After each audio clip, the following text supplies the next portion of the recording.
দাওয়াতাদ দাঈ ইযা দাআন ফালইস্তাজীবু লি ওয়াল ইউমিনু বি লাআল্লাহুম ইয়ারশুদুন। রব্বুল আলামিন বলেন, নবী হে, আমার বান্দারা যখন তোমাকে জিজ্ঞেস করে আমি কোথায়, তুমি বলে দাও ইন্নী করিব, আমি কাছে। আল্লাহু আকবার, তিনি কাছে। আল্লাহর হাবিব সাল্লাল্লাহু আলাইহি ওয়াসাল্লামকে আল্লাহ কমান্ড দিলেন, আপনি বলে দেন যখনই উম্মতেরা জিজ্ঞেস করবে আল্লাহ কোথায়, আমি কোথায়, আপনি বলে দেন ফাইন্নী করিব, আমি কাছে। আরেক জায়গায় আল্লাহ ব্যবহার করলেন আকরাব, কাছে না।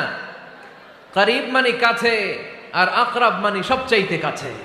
The closest one, the most closest one, সবচাইতে কাছে। ওয়া নাহনু আকরাবু ইলাইহি মিন হাবলিল ওয়ারিদ। তোমার পেছনে যে স্পাইনাল কর্ড, শিরদাঁড়া, ব্যাকবোন, মেরুদণ্ড,